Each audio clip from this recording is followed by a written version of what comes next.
Sérieux, je comprends vraiment pas les mauvaises critiques à l'égard de cette série-là, parce que c'est vraiment, mais vraiment bon, là. Des jours sombres nous attendent. Des jours de mort et de terreur. L'homme noir est plus puissant d'heure en heure. Et bientôt il détruira tous ceux qui se dressent sur son chemin. Aujourd'hui, le monde est une page blanche. Le mal est parmi nous. C'est à vous d'affronter ce fléau.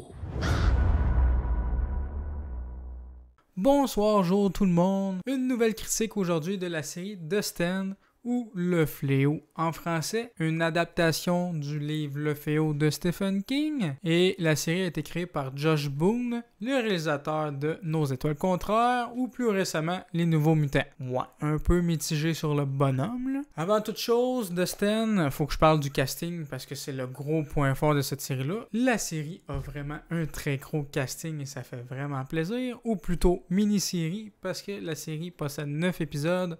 Puis il n'y aura pas de suite, c'était déjà prévu à la base, c'est ça le but d'une mini-série. Hein? Donc on retrouve Alexander Skarsgård qui joue dans Godzilla vs Kong, le film Tarzan et aussi dans la série True Blood, qui joue le personnage de Randall Flagg, ou l'homme en noir. C'est un personnage récurrent de Stephen King, l'antagoniste principal.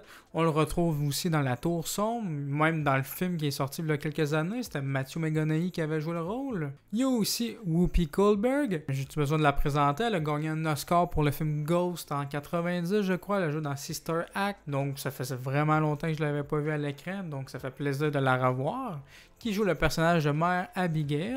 Il y a l'acteur James Marsden qui joue le rôle de Stu, le protagoniste principal, qui a joué dans la trilogie X-Men en incarnant Scott Summers, qui a joué aussi dans la série Westworld, puis qui a joué plus récemment aussi dans le film Sonic. Puis il y a vraiment des gus incroyables comme J.K. Simmons qui joue un rôle, il y a un petit caméo de Stephen King également, puis il y en a plein d'autres des acteurs qu'on a connus vers des films ou des séries, il y en a vraiment, mais vraiment plein.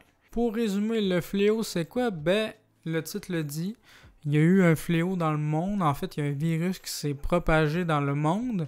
Puis 99,4% de la population est morte de cette terrible grippe-là, la super grippe comme qu'ils appellent. Il n'y a pas de remède, rien.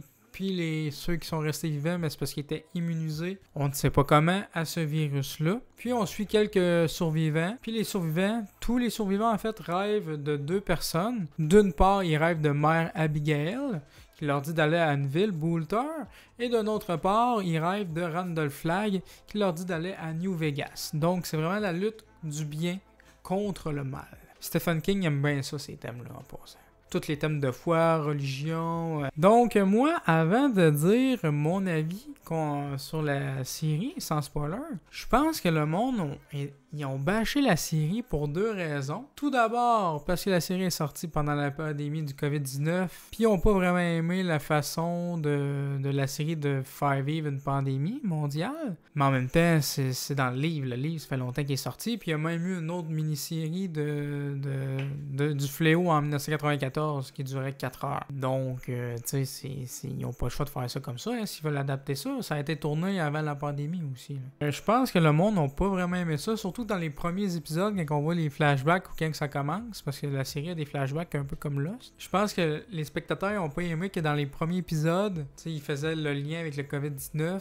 Genre, il y a des personnes qui disaient « Ah, je vais y aller au concert, moi c'est pas une petite grippe qui va m'en empêcher », des choses comme ça, tu sais.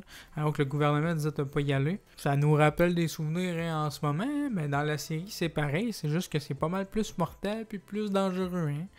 Puis ça arrive très vite d'ailleurs. Donc moi je pense que le monde n'a pas aimé ça, ce parallèle-là avec ce qu'on vit présentement. Puis la deuxième raison, c'est l'actrice Amber Heard qui est présente au casting, que je n'ai pas mentionné tantôt, qui joue le rôle de Nadine Cross. Parce que bon, il n'y a personne qui aime Amber Heard en ce moment à cause de ce qui est arrivé à Johnny Depp, la violence conjugale et tout ça. Je sais pas si c'est en procès ou en cours, là.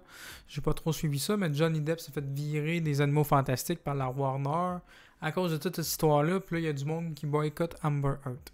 Fait que j'ai l'impression qu'il y en a qui ont mis une mauvaise note à la série juste à cause de la présence d'Amber Heard également. Donc ces deux points-là, je pense ça n'a pas beaucoup aidé la série à se faire aimer.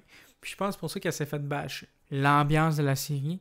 Ça faisait un peu penser à Walking Dead par moments, sans les zombies, là. En fait, moi, j'aime beaucoup le post-apo. Puis là, je compare avec Walking Dead parce que c'est une autre série post-apo, même si ça n'a rien à voir. C'est sûr que la réalisation est peut-être un peu trop propre, un peu trop bien faite, j'ai l'impression, dans une série qui est censée être sale, puis que ça fait longtemps qu'il y a eu une pandémie, puis que c'est le chaos. J'ai l'impression que c'était peut-être trop net, trop propre la réalisation. Mais en même temps, c'est un défaut, mais en même temps, c'est une qualité pour ce genre de série-là. Tu sais, comme Walking Dead, on voit le grain, la pellicule, on ressent que c'est sale et tout ça. Mais dans cette série-là, on le ressent pas vraiment. Pour moi, c'est une petite déception, mais en même temps, c'est une bonne qualité. Donc, c'est à double tranchant. Mais l'histoire, l'enchaînement, moi, j'ai dévoré la série, là, sérieusement. Là. Je l'ai écouté quasiment d'une traite. Je l'ai écouté en 2 traites. 9 épisodes d'1 heure, donc 9 heures. Mais cette mini-série-là, de 2020-2021, est plus fidèle au roman que l'autre mini-série. De ce que j'ai lu, là, j'ai lu beaucoup. Il y a des personnages qui existent dans le livre, mais qui n'étaient pas dans l'autre mini-série, mais là, ils étaient là. Moi, j'ai rien à dire contre la série. C'est vrai que c'est très cliché, là, la lutte du bien contre le mal, mais c'est les thèmes de Stephen King. Ça va peut-être un peu trop vite au début, tu sais, avec le fléau et tout ça. J'aurais aimé ça en voir plus. Comment que ça dégénère et tout ça au début, quand le fléau commence partout dans le monde. On n'a rien vu de spectaculaire de ce côté-là. Ça a été très vite. Mais en même temps, c'était pas nécessaire puis c'était pas ça que la série voulait raconter. Moi, je pense que si vous écoutez le premier épisode, voire le deuxième, si vous aimez pas, arrêtez-vous là. Ça servira à rien de continuer. Mais moi, je la trouve vraiment excellente, là. Tout le côté mystique entre le bien et le mal, la lutte, la foi, le destin, les choix qu'on doit faire, la tentation vers le mal. Moi, j'ai beaucoup aimé ça, puis je suis pas quelqu'un qui a une grosse foi ou qui est pro-religion non plus, là. Mais dans la série, je trouvais ça très bien. Il y en a aussi que j'ai vu sur Internet qui critiquaient le dernier épisode, comme quoi qu'il se passait pas grand-chose. Mais moi, le dernier épisode, je le voyais plus comme un épilogue, un épisode bonus, parce que la finale, en fait, c'est l'épisode 8. C'est là que le climax, en fait, de la série. D'ailleurs, la dernière scène de la mini-série, c'est un épilogue que Stephen King a écrit quand que son livre Le Fléau a eu une réédition au début des années 2000, je pense, ou 90. Non, c'est pas la pire adaptation de Stephen King, loin de là, là. La Tour Sombre là, au cinéma, là, ça a été vraiment une mauvaise adaptation. Là. Ça allait mettre beaucoup trop vite. Ça, La Tour Sombre, il aurait fallu qu'il fasse une série, pas un film. Comme Le Fléau, d'ailleurs. Le Fléau, ils font une mini-série. Parce qu'il y a beaucoup de choses à raconter. C'est un gros livre. C'est sûr qu'il y a des acteurs qui sont sous-utilisés. Je pense notamment à Whoopi Goldberg, qui n'est pas tellement exploité, j'ai trouvé. Mais Alexander Skarsgård en Randall Flagg, il pue le charisme. À chaque scène qui apparaît, il crève l'écran. Il surpasse tout le monde.